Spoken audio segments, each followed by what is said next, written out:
It was a warm spring afternoon, and the scent of blooming flowers wafted through the open window of Marla's kitchen. She stirred the pot of soup absent-mindedly, glancing at her phone on the counter. Another text from her husband, Dan, blinked on the screen. "Working late? Don't wait up."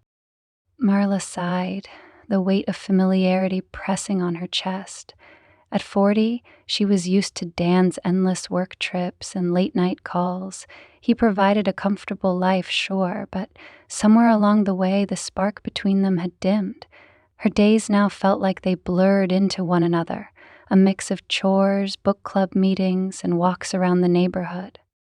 Her neighborhood, a quiet suburban cul-de-sac, was picturesque, almost unnervingly so. Each house had a manicured lawn, the kind of place where everyone smiled politely, but rarely ventured beyond surface-level conversation. That is, except for her three neighbors, Jack, Eric, and Alan. Jack lived 2 houses down, a ruggedly handsome contractor in his late 40s. He had a laid-back charm that made him the unofficial handyman of the street. Eric, the youngest of the three, was a fitness trainer in his early 30s, with an athletic build and a mischievous glint in his eye. And then there was Alan, the brooding artist across the road. His quiet demeanor and piercing blue eyes gave him an air of mystery that Marla couldn't ignore. They'd always been friendly, but lately, Marla had started noticing subtle shifts in their behavior. Jack seemed to linger longer during casual chats, his smiles holding a hint of something more. Eric, who used to jog by her house occasionally, now stopped to ask if she needed anything. And Alan? Well, his quiet stares from across the road spoke volumes. That evening, Marla attended a neighborhood barbecue hosted by one of the older couples on the block. Dan, as expected, was away. She arrived carrying her signature potato salad and was greeted by a familiar crowd of cheerful faces. As she navigated through the gathering, she spotted Jack by the grill, flipping burgers with a practiced ease. "Marla," Jack called out, waving her over. His smile was warm and his eyes lit up as she approached. "You always bring the best dishes. How do you manage to make something so simple taste this good?" Marla laughed softly, brushing a strand of hair behind her ear. "Just a touch of love and a lot of butter," she teased. Jack chuckled. "Well, you're spoiling us, that's for sure. Need a drink?" Before she could answer, Eric appeared beside her, a beer already in hand. "I've got you covered, Marla."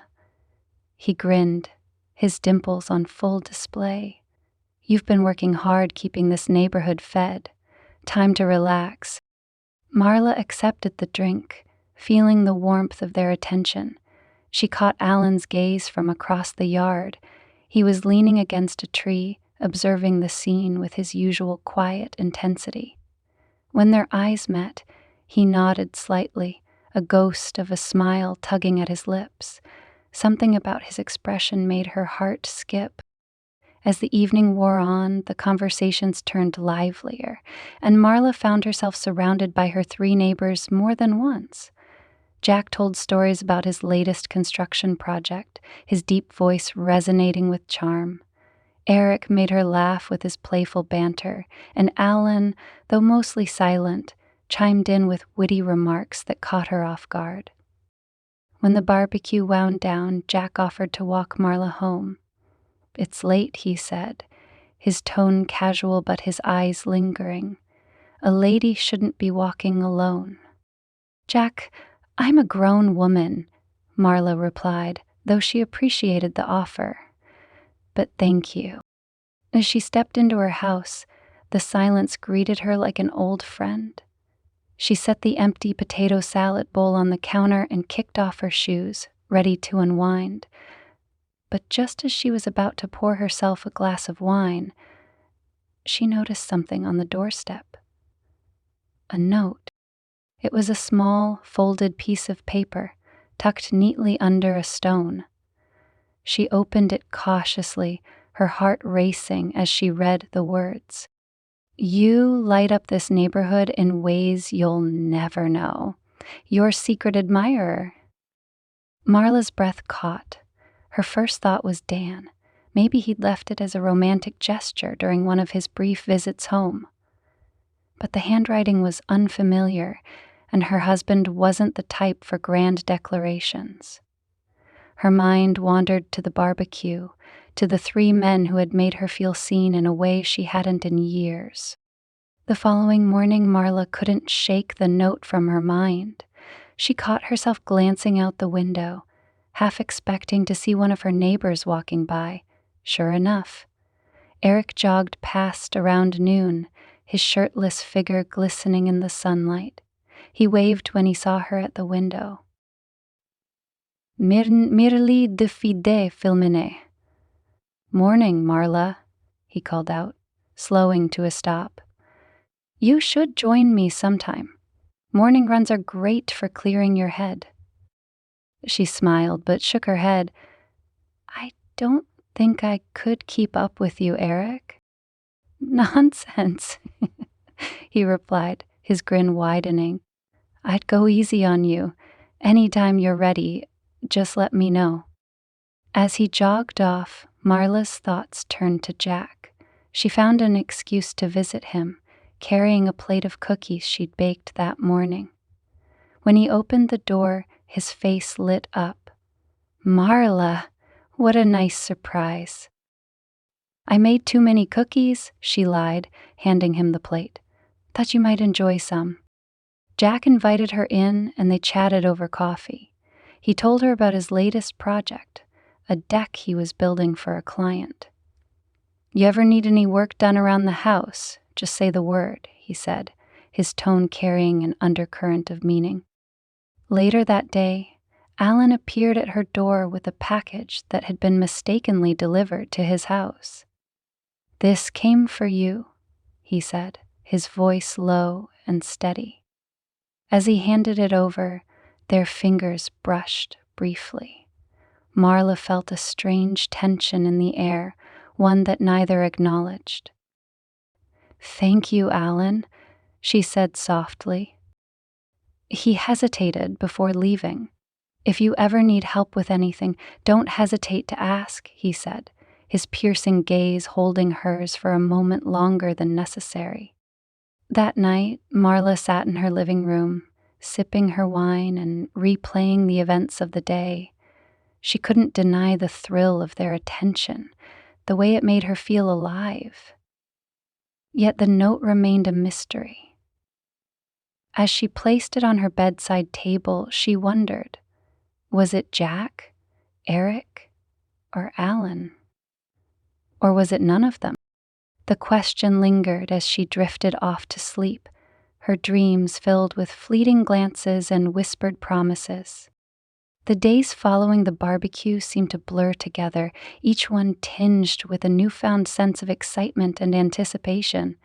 Marla couldn't help but wonder about the note, who had written it and why. The possibilities kept her mind racing, and her encounters with her 3 neighbors only fueled her curiosity. It started on a quiet Tuesday morning. Marla was tending to the flower beds in her front yard when she noticed Jack walking up the driveway. He was carrying a toolbox, his sleeves rolled up to reveal muscular forearms, dusted with sawdust. Good morning, Marla, Jack said, his deep voice warm and inviting. I noticed your backyard fence is sagging a little. Thought I'd come by and fix it for you. Marla straightened, brushing dirt off her hands. Jack, you don't have to do that.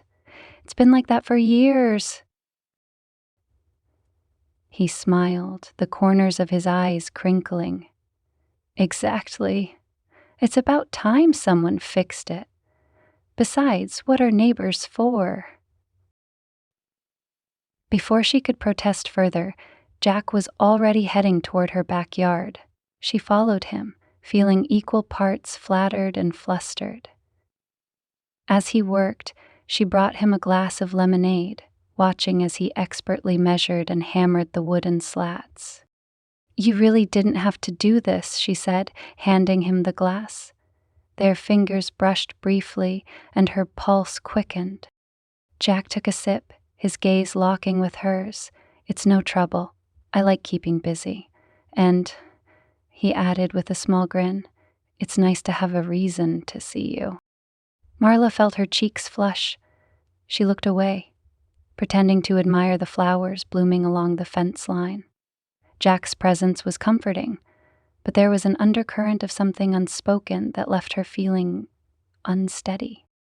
Later that afternoon, Marla decided to take a walk around the neighborhood. As she rounded the corner, she saw Eric in his front yard, stretching after what appeared to be a long run.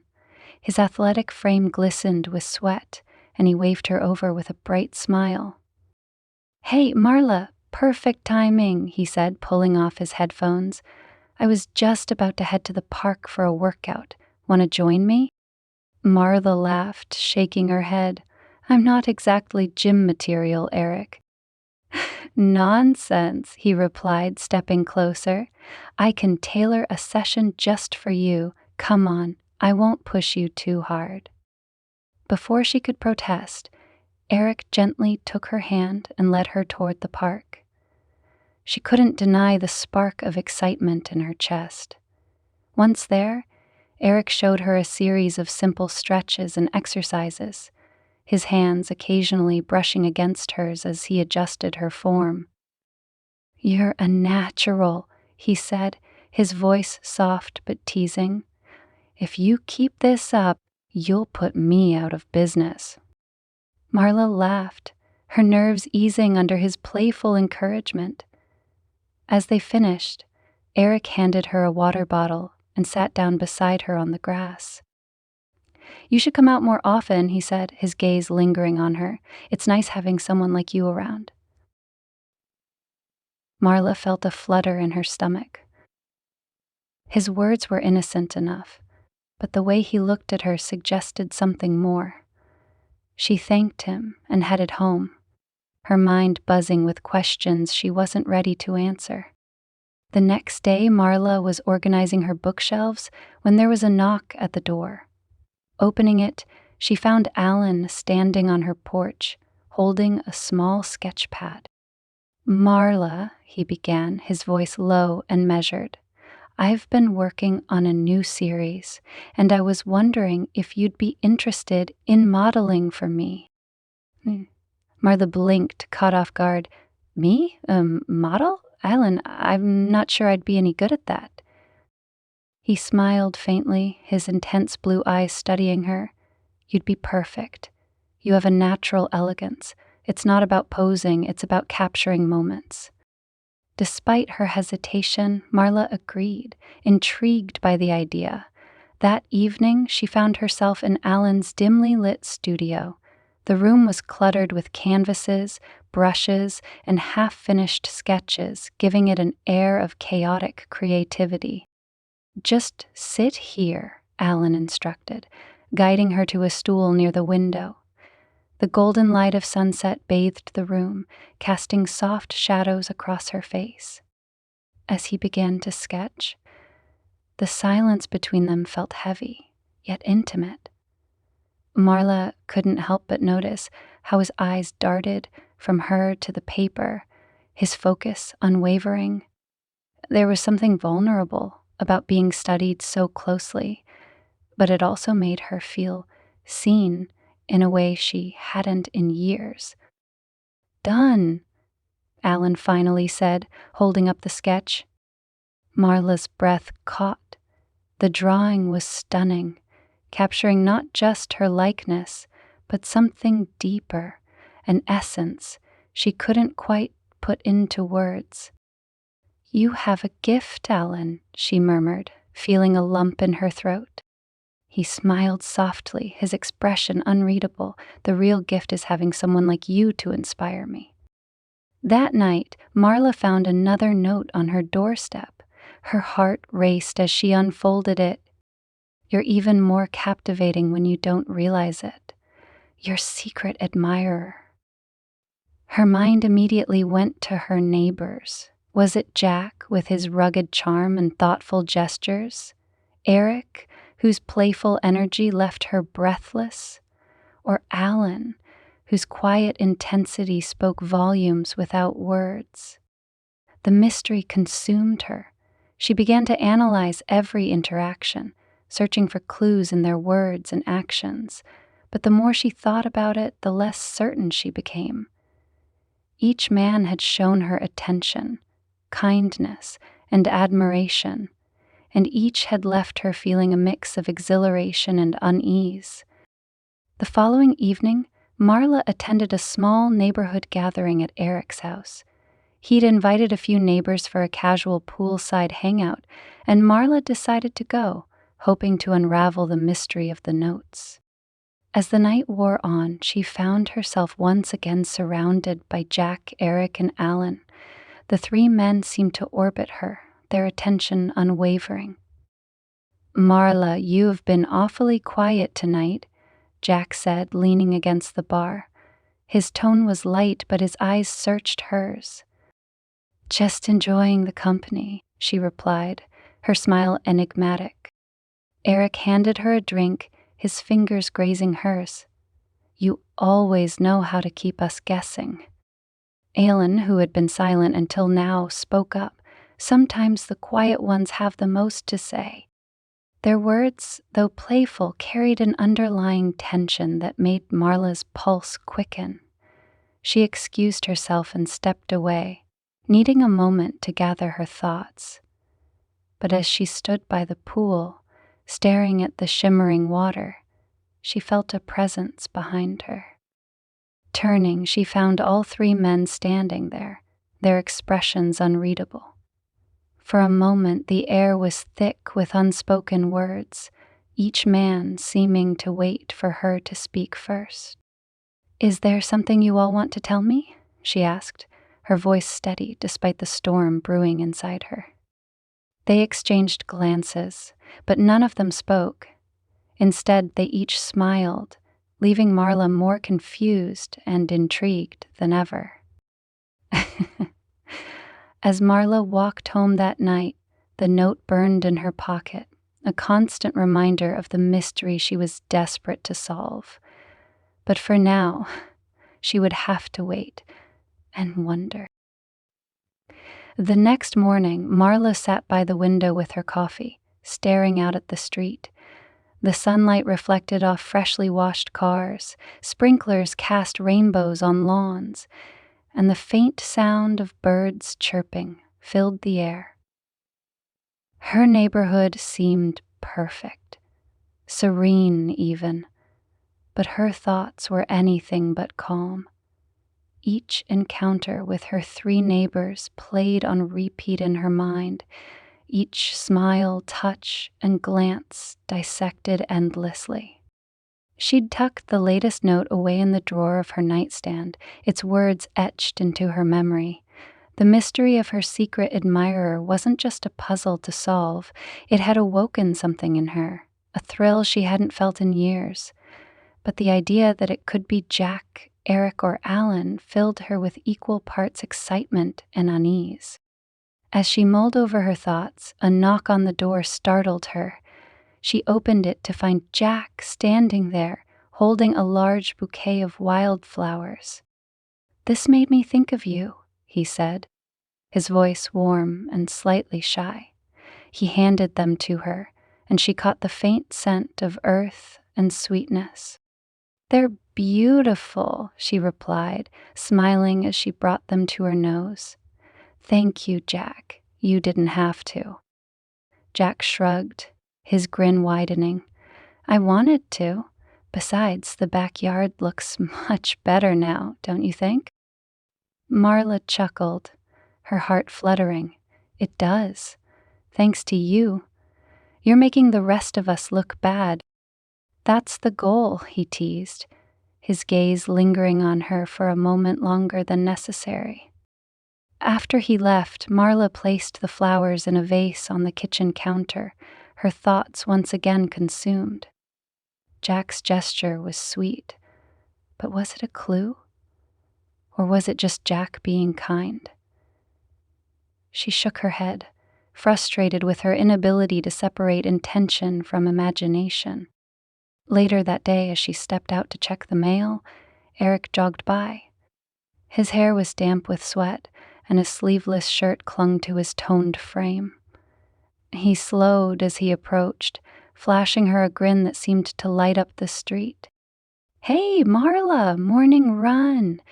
Care to join?" he called out, his breath steady despite the pace he'd been keeping. "Maybe next time," she replied, laughing. "You'd leave me in the dust." "Nonsense," he said, slowing to a walk as he reached her driveway. "You just need a good coach. I happen to know one." He winked, and Marla felt her cheeks flush. Before she could respond, he nodded toward the vase of wildflowers visible through her kitchen window. "Nice flowers," he said casually, his tone neutral but his expression curious. "Special occasion?" "Just a gift from a thoughtful neighbor," she replied, watching his reaction closely. Eric raised an eyebrow, his grin never faltering. Lucky neighbor. As he jogged away, Marla's pulse quickened. Was he teasing her? Did he know something about the flowers? Or about the note? The uncertainty was maddening, but it also left her feeling alive in a way she hadn't in years. That evening, as the sun dipped below the horizon, Marla heard a knock at her door. This time, it was Alan, his quiet presence filling the doorway like a shadow. "I brought this for you," he said, holding out a framed sketch. It was the drawing he'd done of her during their session, but now it was finished, every detail sharpened and brought to life. Marla's breath caught as she took it from him. The image was hauntingly beautiful, capturing her in a way that felt both intimate and unfamiliar. "Ellen, this is incredible," she said, her voice barely above a whisper. "You didn't have to frame it." "I wanted to," he replied simply, his gaze steady. "It's my way of thanking you for letting me see you like this." His words sent a shiver down her spine. She invited him in, offering him a glass of wine as they settled in the living room. They talked about art, the neighborhood, and the small moments that made life meaningful. Alan's voice was soft but deliberate, every word carrying weight. As the evening wore on, Marla found herself drawn to his quiet intensity. He wasn't like Jack, with his easy charm, or Eric, with his playful energy. Alan's presence was deeper, almost hypnotic, and it left her feeling exposed, yet understood. When he finally left, Marla stood in the doorway, watching as he disappeared into the night. She clutched the sketch to her chest, her thoughts a whirlwind of emotion. Each man brought something different into her life, and each left her longing for more. The days that followed were filled with small, charged encounters that left Marla feeling as if she were walking a tightrope. Jack stopped by to fix a loose shutter, his easygoing banter laced with something deeper. Eric invited her to a fitness class he was teaching, his teasing smile making her stomach flutter. And Alan delivered a book he thought she'd enjoy, his fingers brushing hers as he handed it over.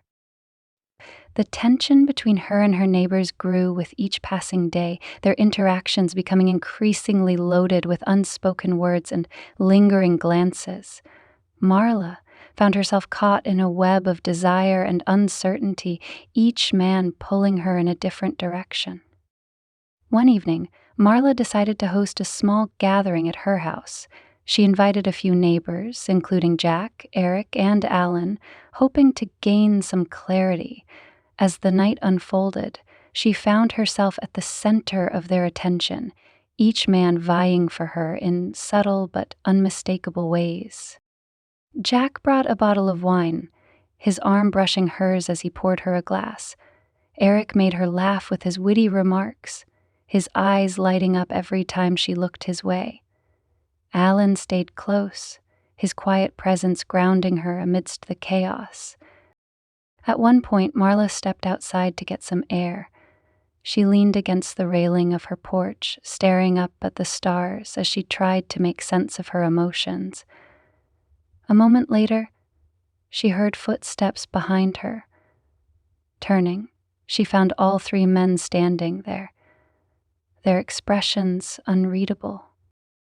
"Marla," Jack began, his voice soft but firm. "You've been on my mind a lot lately." "Same here," Eric added, his tone light but sincere. "You're hard to ignore." Alan said nothing, but his gaze spoke volumes, the intensity of his silence wrapping around her like a warm embrace. Marla's heart raced as she looked between them, their words and actions leaving her more confused than ever.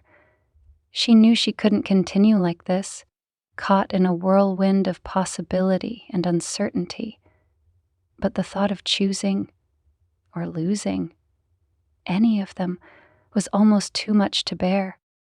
That night, as she lay in bed staring at the ceiling, Marla made a decision. She would confront the mystery of her secret admirer head on, no matter the consequences. She needed answers, and she needed them soon. The thrill of the unknown had carried her this far, but now it was time to uncover the truth and face whatever came next. The days following the gathering at Marla's house carried an unspoken weight. Every glance exchanged with her neighbors felt heavier, charged with something unnameable, yet undeniable. Each moment left her searching for clues, for clarity. The note in her nightstand drawer had become more than a mystery. It was a catalyst for the confusion, desire, and curiosity swirling inside her. One afternoon, as Marla returned home from errands, she found Jack waiting on her porch. His tall frame leaned casually against the railing, a relaxed grin spreading across his face as he spotted her. "Busy day?" he asked as she climbed the steps. "Just the usual," she replied, fumbling for her keys.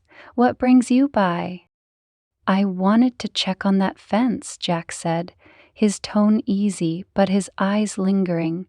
"And, well, I thought I'd see if you were free for dinner sometime. Just as friends, of course." Marla paused, the key halfway into the lock. There was nothing overt in his invitation, but the warmth in his voice suggested otherwise. "That's kind of you, Jack, but I wouldn't want to trouble you." "Trouble? Spending time with you would be anything but," he replied, his smile widening. "Think about it, okay?" Before she could respond, he turned and walked away, leaving her with the faint scent of wood shavings and the echo of his words. Inside, Marla leaned against the door, her heart racing. Jack's sincerity felt like a safe harbor, but the shadows cast by her other neighbors left her feeling adrift. Later that evening, she decided to clear her head with a walk. The neighborhood was quiet, the air cool and crisp. As she rounded the corner, she saw Eric in his driveway, loading gym equipment into the back of his truck. He spotted her immediately, his face lighting up as he waved.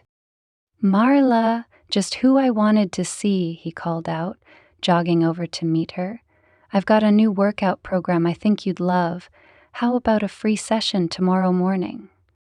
She laughed softly, shaking her head. "Eric, you've been trying to get me into your gym for weeks. I'm starting to think it's more about the company than the workouts." "Guilty as charged," he admitted, his grin mischievous. "But can you blame me? You're a great motivator." The ease of his charm was disarming, and Marla found herself smiling despite her best efforts. "I'll think about it," she said, her voice light. As she turned to leave, Eric reached out and gently touched her arm. "Hey," he said, his tone softening. "You're not just a neighbor to me, you know. You're a special. Marla's breath hitched. The sincerity in his voice caught her off guard, and she felt her cheeks flush under his gaze. She murmured a quick goodbye and walked away, her thoughts a jumbled mess of emotions. When she reached her house, a figure emerged from the shadows near her porch. Alan. His tall, lean frame was unmistakable, and the sight of him waiting in the dim light sent a shiver down her spine. "Alan," she said, her voice steady despite the nerves bubbling inside her. "What are you doing here?" "I didn't mean to startle you," he replied, stepping closer. "I wanted to give you this." He handed her a small wrapped package, the brown paper tied neatly with twine. Marla hesitated before taking it, her fingers brushing against his. "What is it?" she asked, her voice barely above a whisper. "Open it," he said, his expression unreadable. Inside was a book, its worn cover and frayed edges suggesting it had been well loved. She turned it over in her hands, recognizing the title as a classic she'd mentioned once in passing. "I thought you might enjoy revisiting it," Alan said, his voice low. "It seemed like something you'd appreciate." Marla looked up at him, her heart aching with the quiet intimacy of his gesture. "Thank you, Alan. This means a lot." He nodded, his gaze lingering on hers for a moment longer before he disappeared into the night. The next few days were a blur of stolen moments and lingering looks. Jack stopped by to fix a squeaky door hinge, his laughter filling the house as they chatted. Eric invited her to a casual dinner with some friends, his playful energy impossible to resist. Alan continued to leave thoughtful notes and small gifts on her porch, each one a testament to his quiet devotion. But despite the attention, Marla couldn't shake the feeling that there was more to their actions than met the eye. She began to notice small things, whispered conversations between Jack and Eric, Alan's fleeting glances at the others. It was as if they were all part of a game, each move calculated to capture her attention. Her suspicions reached a boiling point one evening when she overheard Jack and Eric talking near her backyard fence. She had been watering her plants when their voices drifted through the air. "She seemed to like the flowers," Jack said, his tone low but clear. "Heh." But the workout session definitely got her attention. Eric replied, a hint of amusement in his voice. "You should have seen the way she looked at me." Marla froze, her heart pounding. Their words confirmed what she'd feared. They were competing for her, their gestures not just acts of kindness, but part of a larger, unspoken rivalry. She felt a mix of anger and exhilaration, the thrill of being desired clashing with the frustration of being treated like a prize. Determined to get to the bottom of it, Marla decided to confront them. She invited Jack, Eric, and Alan over for coffee the next day, her tone casual, but her intentions anything but. When they arrived, the air was thick with tension, each man acutely aware of the other's presence. "So," Marla began, her voice calm but firm, "I think it's time we talked." The three men exchanged glances, their expressions wary. "About what?" Jack asked, his tone carefully neutral. "About this," Marla said, holding up the most recent note, "and everything else. The flowers, the gifts, the dinners. What's going on?" For a moment, no one spoke. Then Eric sighed, running a hand through his hair. "All right," he said, his voice resigned. "I think we owe you the truth."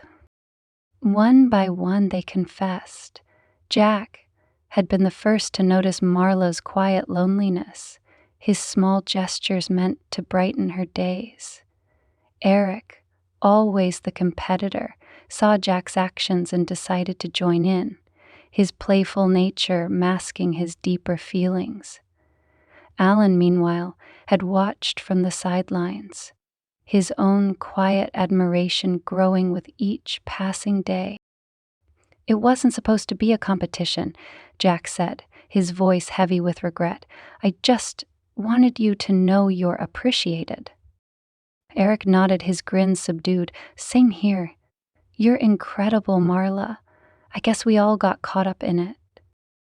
Alan remained silent, his gaze fixed on the floor. When he finally spoke, his voice was barely audible. Isel Munger said, "I didn't want to be part of this. I just wanted you to know how much you mean to me." Marla's emotions threatened to overwhelm her. She looked at each of them, her heart torn between gratitude and frustration. "I don't know what to say," she admitted, her voice trembling. "You don't have to say anything," Deck said, his tone gentle. "We just wanted to be honest with you." The tension in the room eased slightly, the weight of their confessions lifting. As they left, one by one, Marla felt a strange sense of relief mixed with sadness. The mystery was solved, but the path forward was far from clear.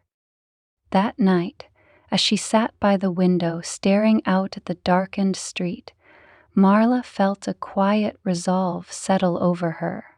The attention of her neighbors had filled a void she hadn't even realized was there. But it was up to her to decide what came next.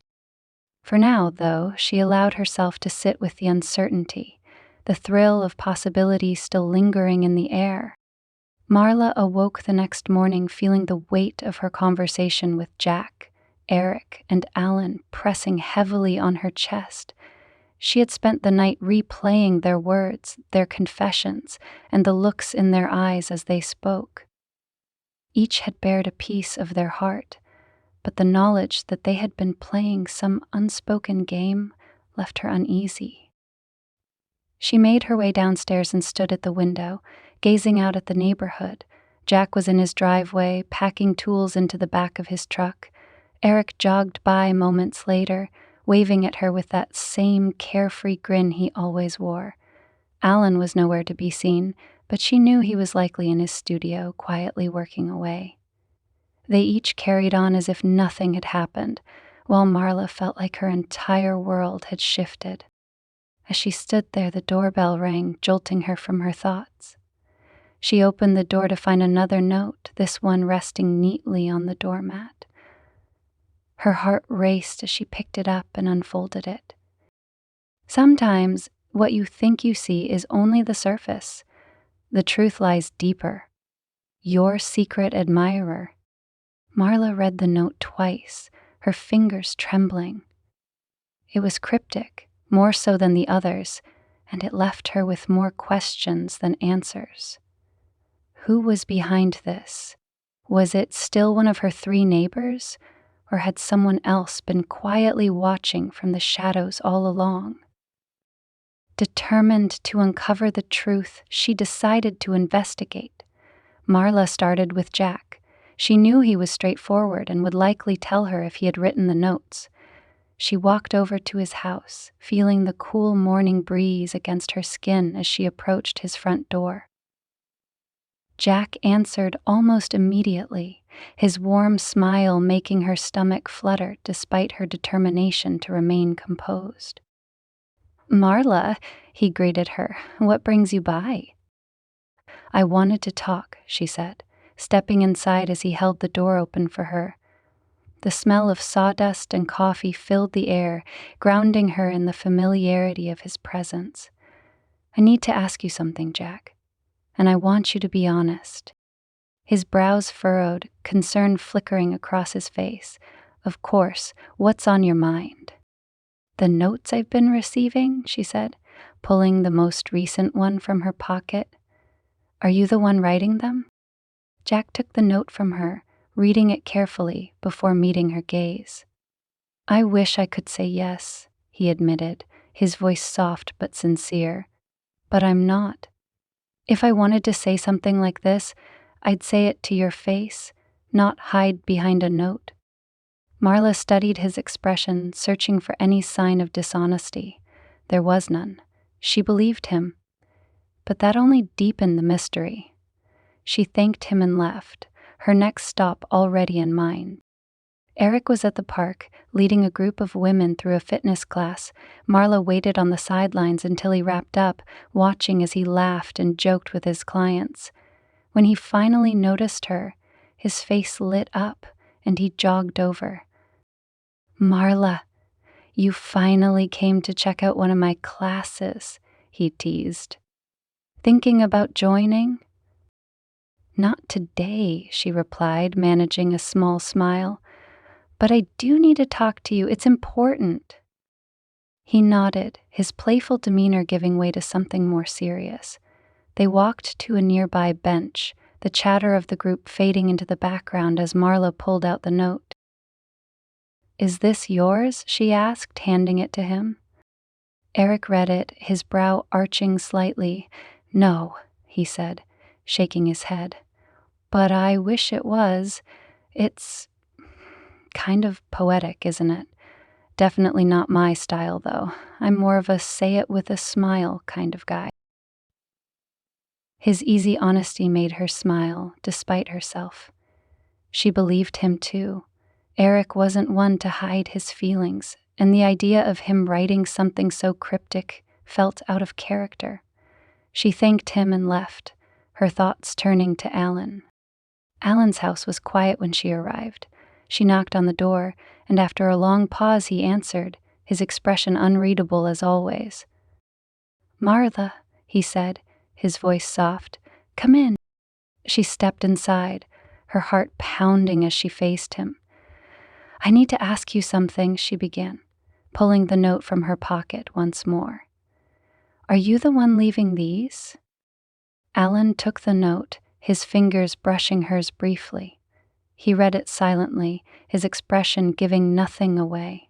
When he finally looked up, his gaze was steady. "No," he said simply, "but I can see why you'd think it was me." "We not? You've always been thoughtful," she said, her voice faltering slightly. "I have," he agreed, a faint smile tugging at his lips. "But if I wanted you to know how I felt, I wouldn't hide behind anonymity." Marla felt a mix of relief and frustration. She believed him, just as she had believed Jack and Eric. But if none of them were responsible, then who was? She thanked Alan and left, the mystery weighing heavier on her than ever. As she walked back to her house, her mind raced. Could someone else in the neighborhood be behind the notes? Had she overlooked someone entirely? The thought was both unsettling and intriguing. She decided to widen her search, starting with the possibility that one of her other neighbors might have been watching her from afar. Over the next few days, Marla began paying closer attention to her surroundings. She noticed the subtle glances from people she hadn't thought much about before. The older man who walked his dog every morning, the woman across the street who always seemed to be gardening, even the teenage boy who delivered the newspapers. Each interaction left her wondering if she was overthinking or missing something obvious. One evening, as she sat on her porch sipping wine, she saw a shadow move near the edge of her yard.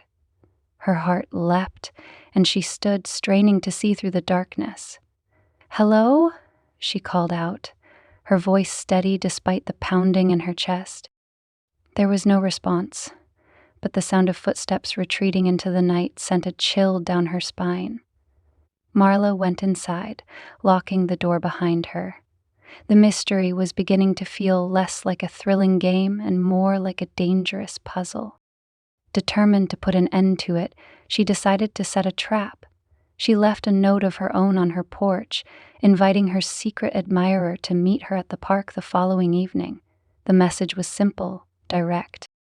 "If you truly care for me, meet me tomorrow night at the park. I'll be waiting." The next day passed in a blur of nervous anticipation. Marla arrived at the park just before sunset, her heart pounding as she scanned the empty benches and pathways. She sat beneath a large oak tree, waiting, her breath hitching every time she heard a sound. Minutes turned into hours, and still no one came. As the sun dipped below the horizon, Marla felt a mix of disappointment and relief. Perhaps the admirer had changed their mind, or perhaps there had never been an admirer at all. As she stood to leave, she noticed something on the ground near the tree. A single flower, its petals delicate and vibrant in the fading light. Beside it was another note, written in the same familiar hand. Sometimes the truth is not what you expect, but it is always waiting for you to see it. Marla stared at the note, her mind racing. She looked around, but the park was empty. Whoever had left it was already gone. She clutched the note tightly, her resolve hardening. She would find out the truth, no matter how long it took. That night, as she lay in bed staring at the ceiling, Marla realized that the mystery wasn't just about the admirer. It was about herself, her desires, her fears, and the life she had been quietly yearning for. The attention of her neighbors had awakened something in her, but the notes had forced her to confront the parts of herself she had long ignored. And now, she was ready to face whatever came next. The note from the park had left Marla restless. She felt the weight of the words, their cryptic tone pulling her deeper into the web of uncertainty that had been spun around her. The flower accompanying it had been so deliberate, its placement so intentional, that it felt like a final breadcrumb on a trail leading somewhere she could not yet see. The following evening, Marla sat in her living room, staring out at the darkened street. Her house was quiet, save for the occasional creak of the old wooden floors beneath her feet. She'd left the curtains slightly parted, hoping for a glimpse of whoever might be behind the notes. Every shadow that moved outside sent her heart racing, but each time it was only the wind rustling the trees or a neighbor walking their dog. As the hours passed, Marla's resolve wavered. Was this game meant to continue indefinitely, or had she missed something critical along the way? She began to pace, her thoughts darting between her 3 neighbors and the possibility of someone entirely unexpected. Whoever it was, they had gone to great lengths to remain unseen, and that realization both thrilled and unnerved her. She was about to give up for the night when a faint knock echoed through the house. Marla froze, her breath catching in her throat. She glanced at the clock. It was nearly midnight. Slowly she approached the door, her hand trembling as she reached for the knob. When she opened it, no one was there, but on the doorstep was another note, this one folded neatly and weighted down with a small stone. Marla picked it up, her heart pounding as she unfolded it. Tonight, all will be revealed. Follow the path. She scanned the street, her eyes adjusting to the dim light. At the edge of her yard, she noticed something she hadn't seen before. A faint trail of small, flickering lights leading toward the park. Marla hesitated, her mind racing with possibilities, but curiosity outweighed her fear, and she grabbed her coat before stepping outside. The cool night air wrapped around her as she followed the trail, the soft glow of the lights guiding her steps. Each one was spaced just far enough apart to keep her guessing, and as she walked, the silence of the neighborhood pressed in on her. She felt as though the world had stilled, holding its breath alongside her. When she reached the park, the lights led her to the large oak tree where she had waited the night before. A single lantern hung from one of its branches, casting a warm, golden glow over the scene. Beneath the tree stood Jack, Eric, and Alan, their faces shadowed but unmistakable. Marla stopped in her tracks, her heart racing as she tried to make sense of the sight before her. "What is this?" she asked, her voice trembling slightly. The three men exchanged glances, a silent conversation passing between them. Finally, Jack stepped forward, his expression a mix of guilt and determination. "It's time we were honest with you, Marla," he said, his deep voice steady despite the tension in the air. Eric nodded, his usual playful demeanor replaced by something more serious. "We owe you an explanation." Alan remained silent, his piercing gaze fixed on her.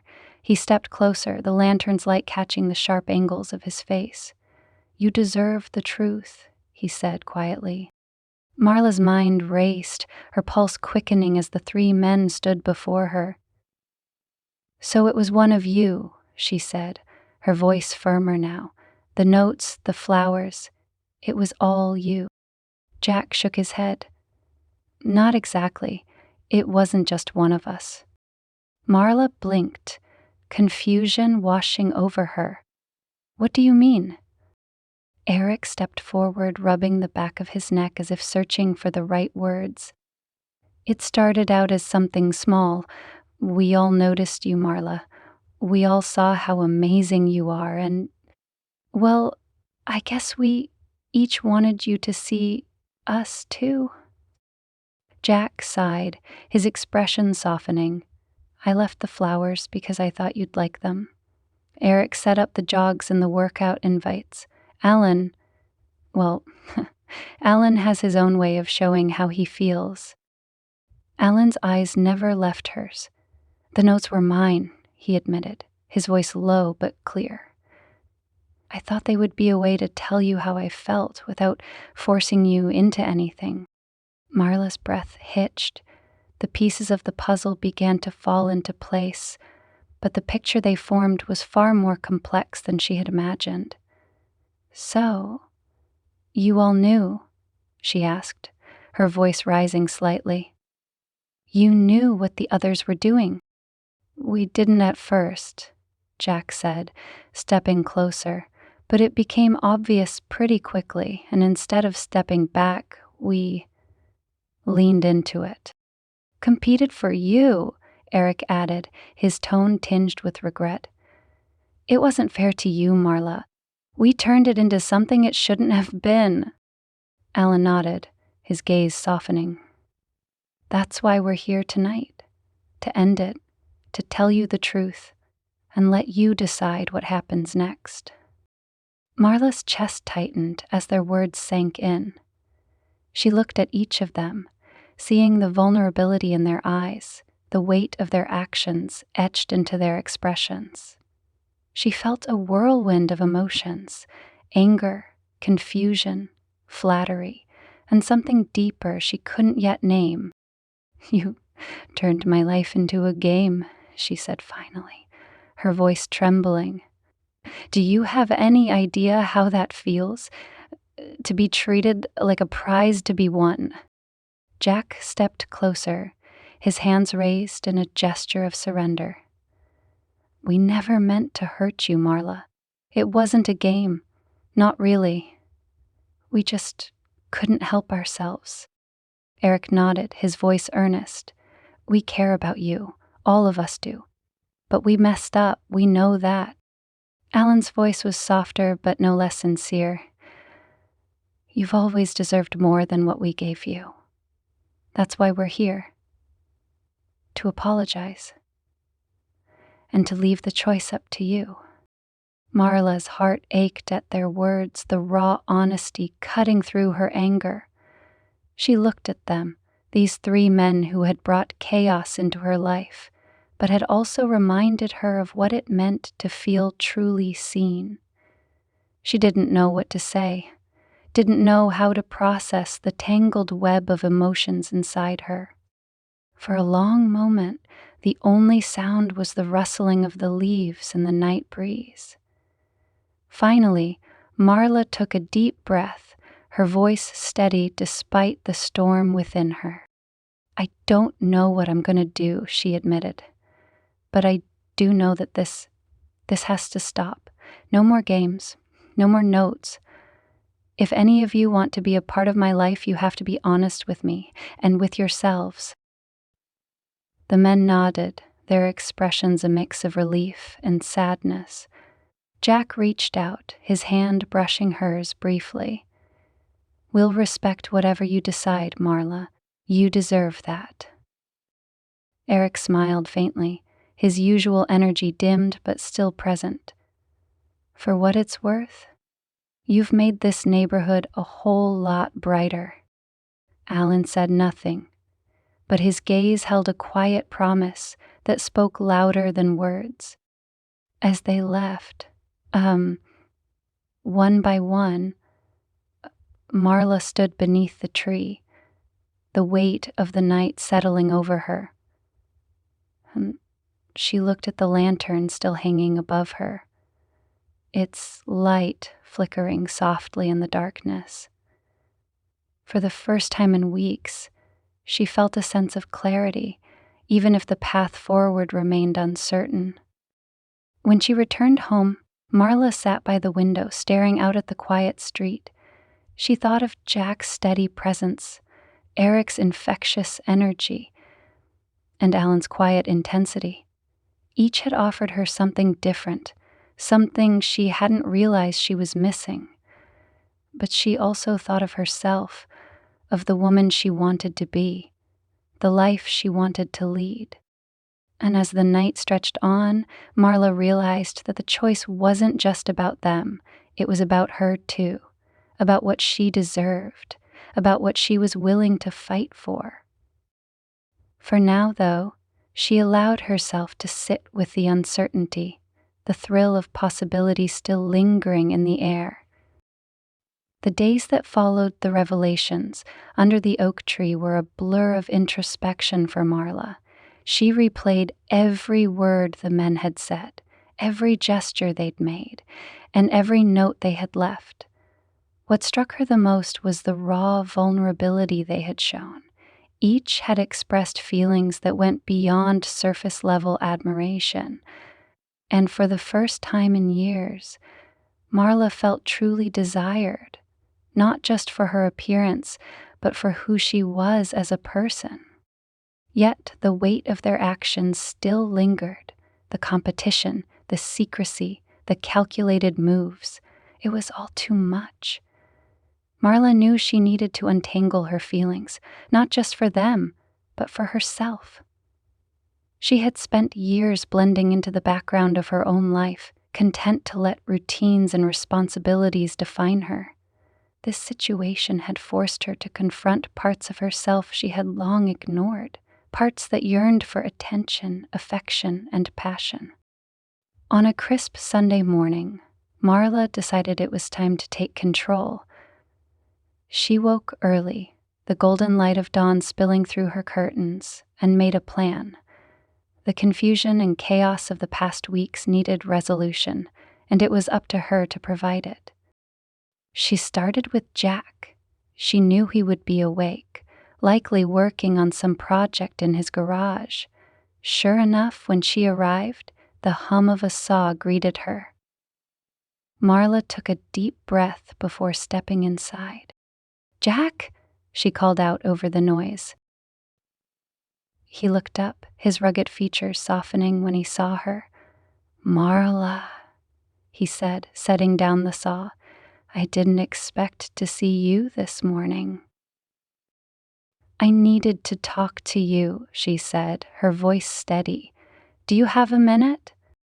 "Of course," he replied, wiping his hands on a rag before gesturing for her to sit on a nearby stool. Marla hesitated before speaking, choosing her words carefully. "I want you to know how much I appreciate everything you've done for me. The flowers, fixing the fence, all of it. You've always been so kind, and I'll never forget that." Jack's brow furrowed slightly, sensing the direction of her words. But, she continued, her voice gentle, I need to be honest with you. I care about you, Jack, but not in the way you deserve. You're a wonderful man, and I know you'll make someone very happy one day. But it can't be me. Jack nodded slowly, his expression a mix of sadness and acceptance. I understand, he said after a moment.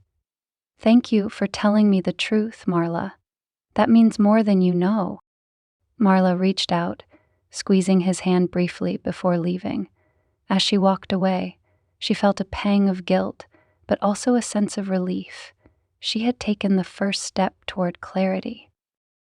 Next, Marla made her way to Eric's house. He was in his front yard, stretching after a morning run. When he saw her, his face lit up with the same boyish grin that had always made her smile. Marla, what a nice surprise, he said, walking over to her. What's up? I need to talk to you, she said, her tone serious. Eric's grin faltered slightly, and he nodded. Sure, let's sit. They settled on his porch, the morning sun warming their faces. Marla took a deep breath before speaking. Eric, you've brought so much joy and energy into my life these past weeks. You've reminded me how fun and exciting life can be, and I'll always be grateful for that. Eric tilted his head, studying her. But, she said, meeting his gaze, I don't think we're right for each other. You deserve someone who matches your energy, someone who can keep up with you. I don't think I'm that person. Eric was silent for a moment before nodding. I get it, he said, his voice soft. I think I knew that deep down, but I had to try. Marla smiled, a bittersweet feeling washing over her. You're going to make someone incredibly happy, Eric. I know it. He returned her smile, and they shared a quiet moment of understanding before she stood to leave. Take care of yourself, Marla, he said as she walked away. Finally, Marla made her way to Alan's house. She had saved him for last, knowing their connection was the most complicated. Alan had always been different, quieter, more introspective, and his actions had left a deeper mark on her than the others. She knocked on his door, her heart pounding as she waited. When Alan opened it, his expression was unreadable, but his eyes softened when he saw her. Marla, he said, stepping aside to let her in. I wasn't expecting you. I wanted to talk, she said, her voice steady despite the whirlwind of emotions inside her. They sat in his studio, surrounded by canvases and sketches. Marla's eyes landed on the drawing he had done of her, now framed and hanging on the wall. It took her breath away, a reminder of how deeply he had seen her. Alan, she began, her voice soft. You've shown me a side of myself I didn't know existed. You've made me feel seen in a way I never have before, and I'll always be grateful for that. Alan nodded, his expression serious. You mean a lot to me, Marla, more than I can put into words. She took a deep breath, her heart aching. I care about you too, but I've realized that I need time to figure out who I am and what I want. I can't jump into anything right now, not when I'm still untangling everything inside me. Alan was silent for a long moment before nodding. I understand, he said finally, and I'll wait. If that's what you need, I'll be here. Marla felt tears prick her eyes at his words. She reached out, taking his hand in hers. Thank you, Alan. That means more than you know. They sat in silence for a while, the weight of their unspoken feelings filling the space between them.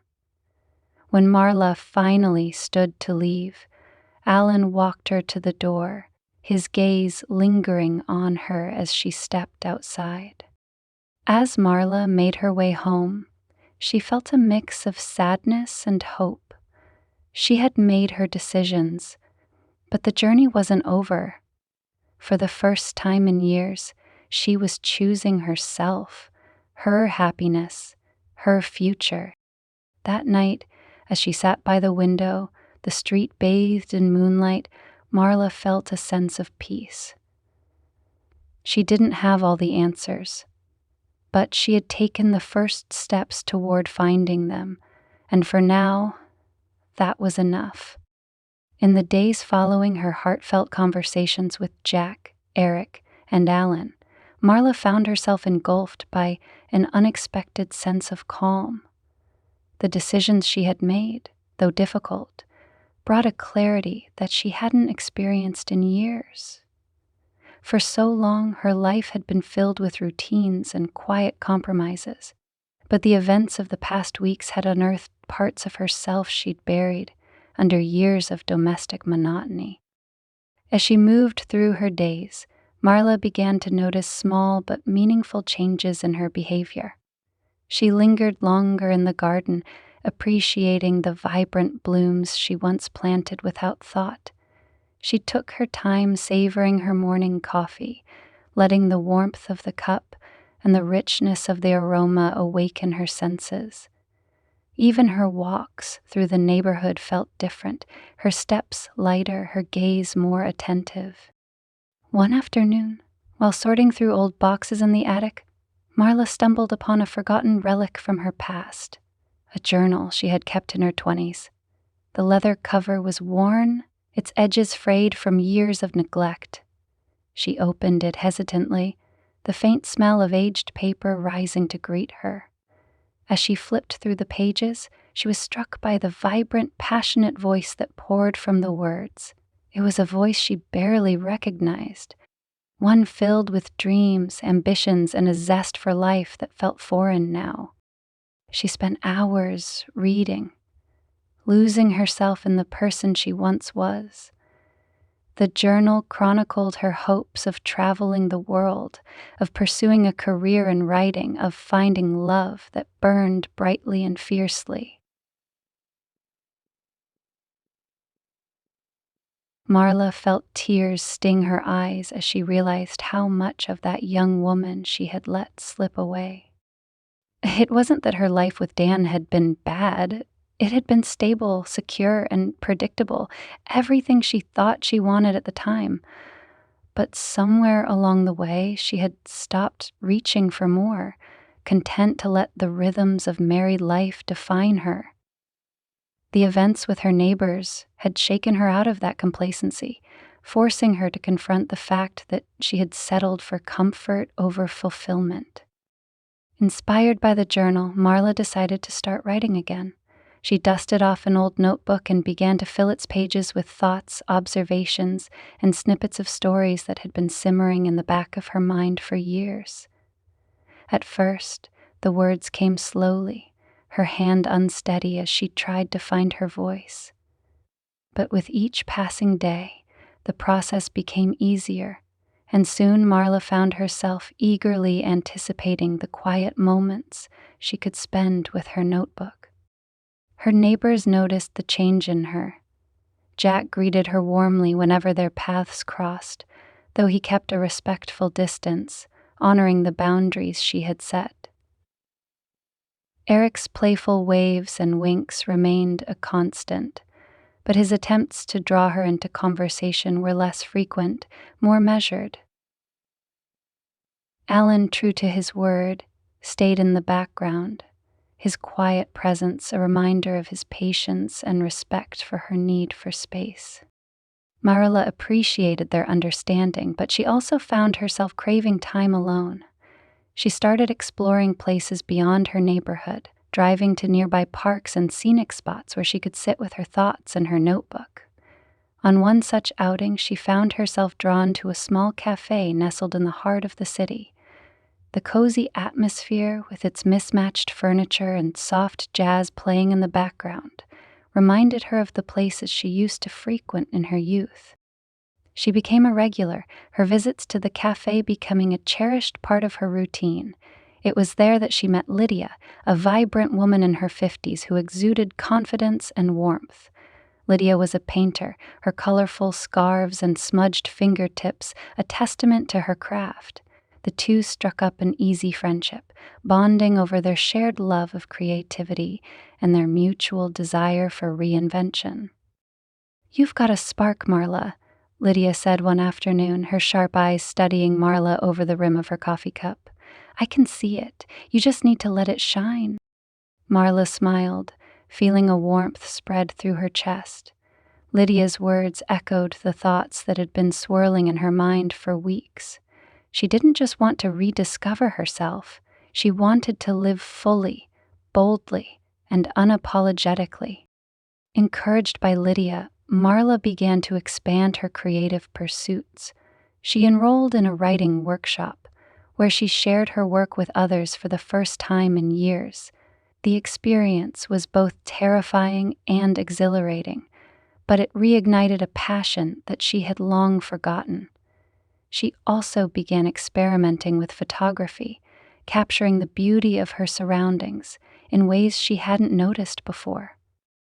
As Marla's confidence grew, so did her sense of independence. She began to reevaluate her relationship with Dan, questioning whether their marriage still served the person she was becoming. When he returned from one of his business trips, Marla decided it was time to have a conversation they had both been avoiding. They sat across from each other at the kitchen table, the familiar hum of the refrigerator filling the silence. Marla took a deep breath, her hands clasped tightly around her coffee mug. "Dan," she began, her voice steady but soft, "we need to talk." He looked up from his laptop, his expression curious but cautious. "What's on your mind?" "I've been doing a lot of thinking lately," she said, choosing her words carefully. "About us, about our marriage." Dan's brow furrowed and he closed his laptop, giving her his full attention. "Okay, what's going on?" Marla hesitated, her heart pounding in her chest. "I feel like we've been coasting, like we've fallen into this pattern that's comfortable but not fulfilling for either of us." Dan's shoulders sagged slightly and he nodded. "I've been feeling it too," he admitted, "but I didn't know how to bring it up." Relief washed over Marla at his honesty. "I think we've been holding on because it's easier than facing the truth. But I don't want to keep ignoring it, Dan. We deserve more than that." They talked for hours, their conversation honest and raw. By the end of the night, they had reached an understanding. They both agreed to take time apart, to rediscover themselves and figure out what they truly wanted. It was a bittersweet decision, but one that felt right for both of them. In the weeks that followed, Marla threw herself into her new life with renewed vigor. She continued to write, filling page after page with stories that reflected her journey.